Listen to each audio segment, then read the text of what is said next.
It was November 22nd. The year was 2018. The night, cool and crisp, and had since settled into silence.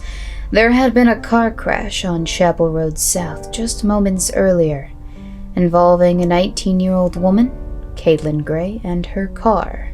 The damages had been minor, but this night would change her life forever.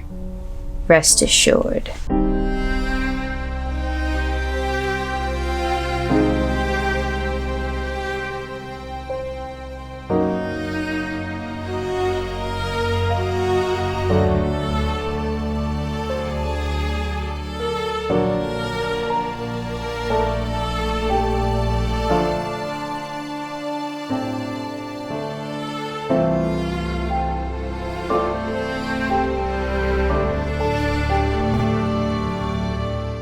She pulled into a nearby BP gas station with her buggy to assess the damage suffered to her vehicle. Little did she know that in doing so, the damages would compound tenfold after the fact. Introduce Keenan Basic, an Australian man who is 36, father of one little boy, husband, carpenter, and, unbeknownst to us and Caitlin Gray at the time, the antagonist of our story. Mr. Basic had offered his assistant, and then, it would seem, he offered Caitlin Gray a little bit more. Friday morning, November 23rd, Mr. Basic is arrested, and the crime? Stalking and indecent assault.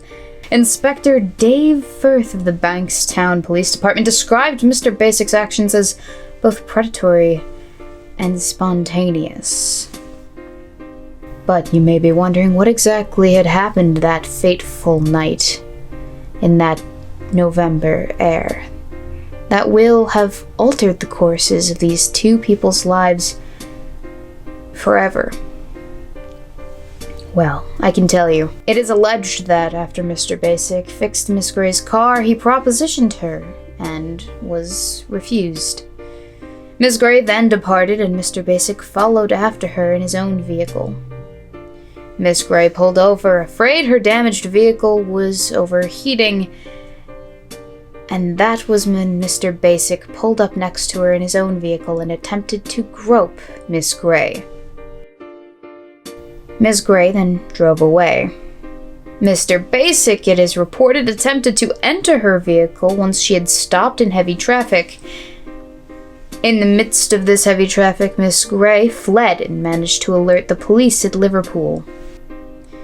Clearly, an open and shut case. An incident that could have turned out all the more serious had it gone differently. In the months that would follow, Mr. Basic would suffer damages to his marriage, getting a divorce, losing his job, his bail being denied, and spending 2 weeks in a maximum security prison. Effectively, his life as he knew it was over. Ruined.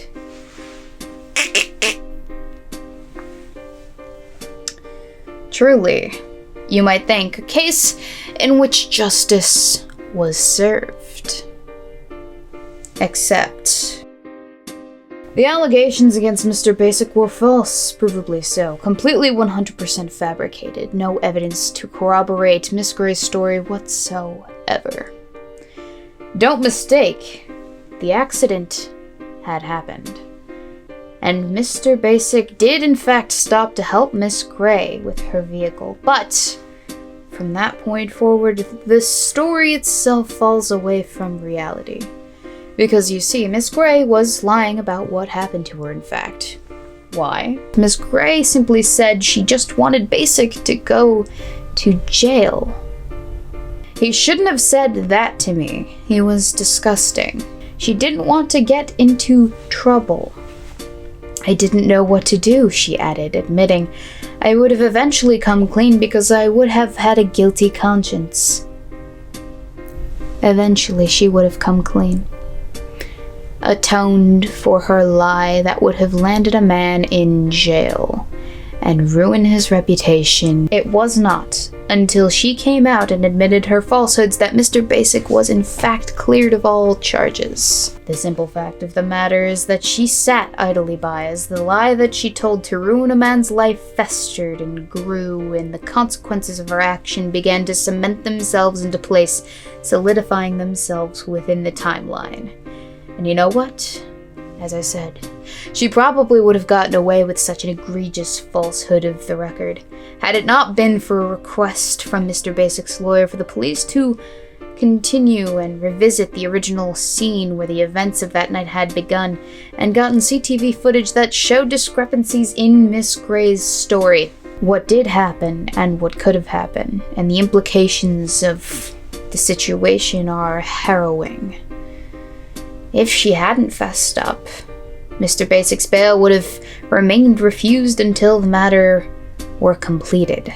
If she hadn't fessed up, Mr. Basic would have been convicted and faced real prison time. If she hadn't fessed up. The accusation of predator that Magistrate Elaine Truscott had leveled against Mr. Basic would have stuck to his record for the rest of his life. But it wasn't until new evidence surfaced that Miss Gray broke down and finally told the truth, and are we and Mr. Basic lucky that she did. Of course, just because she fessed up and all the truth has come out doesn't mean that everything goes back to normal, doesn't mean that the world spins backwards. This isn't Superman. This man's marriage has been destroyed, his wife having filed divorce papers against him. He has lost his job. He spent time he will never get back, in a maximum security jail.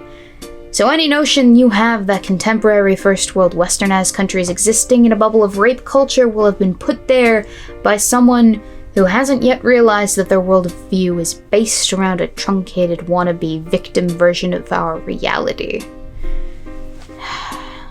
So where do we go from here?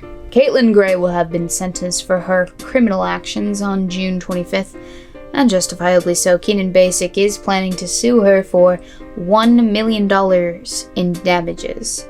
He will also be launching legal action against the NSW police to the tune of his legal fees, that being $15,000. And all the more disheartening consequences of this unfortunate turn of events is that Basic is now hesitant to help complete strangers, especially women. Our Good Samaritan will no longer take on that role of Good Samaritan because he was falsely accused and his life left in shambles by a woman who thought it fit to lie about the events of that evening. And that honestly is one of the biggest tragedies of our story, ladies and gentlemen. This is why we simply do not just listen and believe.